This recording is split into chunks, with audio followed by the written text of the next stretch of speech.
امریکی صدر ٹرمپ نے ایران کے خلاف جاری شدید فوجی کارروائیوں کے نتائج کا اعلان کرتے ہوئے دعویٰ کیا ہے کہ امریکی فضائی حملوں نے ایرانی عسکری طاقت کو مفلوج کر کے اسے بڑی حد تک پتھروں کے زمانے میں واپس دھکیل دیا اور اب 4 ماہ قبل والا ایران مشرق وسطی میں پہلے جیسی قوت سے نہیں رہا۔ نیوز میکس کو دیے گئے انٹرویو میں اپنے حالیہ بیانات میں صدر ٹرمپ نے ایران کے اقدامات کو بے وقوفانہ قرار دیتے ہوئے واضح کیا کہ امریکہ تیزی سے ایرانی فوج اور آبنائے حرمت سے متعلق اس کی صلاحیتوں کو نشانہ بنا رہا ہے، جس کے نتیجے میں اب تک ایران کے 159 جنگی بحری جہاز اور 200 فوجی طیارے تباہ ہو چکے ہیں، جبکہ اس کے ریڈار، فضائی دفاعی نظام اور ہتھیار بنانے کی صلاحیت کا 84% حصہ بھی ختم ہو چکا ہے۔ امریکی صدر نے انکشاف کیا کہ ان حملوں میں ایران کی پہلی اور دوسری سطح کی پوری عسکری قیادت کا خاتمہ کر دیا گیا ہے، اور یہ فوجی دباؤ بمباری سے زیادہ مفید ثابت ہوگا، کیونکہ اس کے تحت آبنائے حرمت کی عسکری ناکہ بندی کر کے صرف ایرانی جہازوں اور ان کے گاہکوں کو روکا جائے گا، جبکہ دیگر ممالک کو آزادانہ آمد و رفت کی مکمل اجازت ہوگی۔ انہوں نے مزید واضح کیا کہ خطے میں جن ممالک کے تحفظ میں مدد دی جا رہی ہے وہ سیکیورٹی اخراجات پورے کرنے کے لیے کارگو پر 20% کی شرح سے فیس ادا کریں گے۔ تاہم اس شدید عسکری کارروائی کے باوجود صدر ٹرمپ نے امید ظاہر کی ہے کہ ایران پر اس دباؤ کے بعد اب ایک نیا اور پائیدار معاہدہ کرنا ممکن ہے۔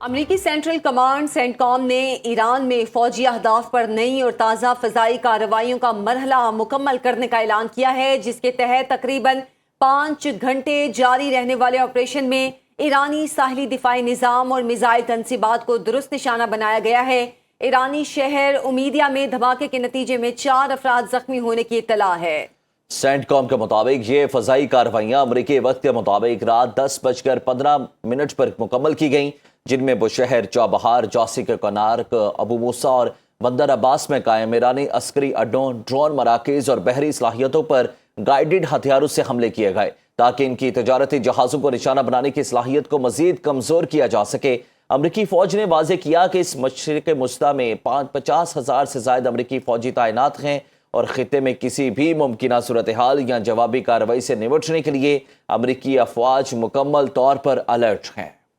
ایران نے کویت میں قائم امریکی فوجی اہداف اور خلیج میں ایک امریکی بحری جہاز کو کامیابی سے نشانہ بنانے کا دعویٰ کیا ہے۔ ایرانی فوج کے ترجمان کے مطابق انٹیلیجنس معلومات پر مبنی ڈرون حملے میں کویت کے فوجی اڈے پر موجود امریکی پیٹریاٹ میزائل دفاعی نظام، ایندھن کے بڑے ذخائر، واچ ٹاور، اسلحہ ڈیپو اور حساس مواصلاتی نظام کو تباہ کیا گیا ہے۔ جبکہ بحری کارروائی میں ایک امریکی بحری جہاز پر کروز میزائل داغے گئے ہیں۔ بحرین نے فضائی دفاعی نظام سے ایرانی حملوں کو ناکام بنانے کا دعویٰ کیا۔ دوسری جانب ایران کے آبنائے حرمز میں متعدد جہازوں اور کشتیوں پر حملے۔ ایرانی خبر ایجنسی کے مطابق آبنائے حرمز میں خلاف ورزیوں پر کئی جہازوں کو نشانہ بنایا گیا ہے۔